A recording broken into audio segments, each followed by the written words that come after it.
canteen there, and there's a smoke alarm or fire alarm for the canteen. So it's about 2 minutes away. And do we know what the situation is at the moment? No, other than they have a fire alarm for that area.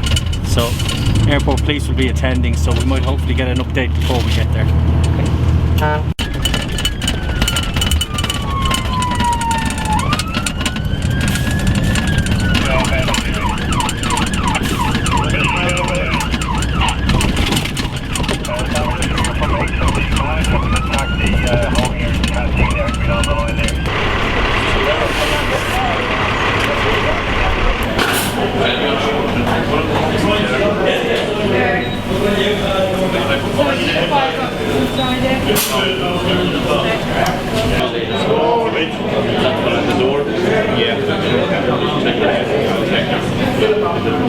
But there was an option in the past.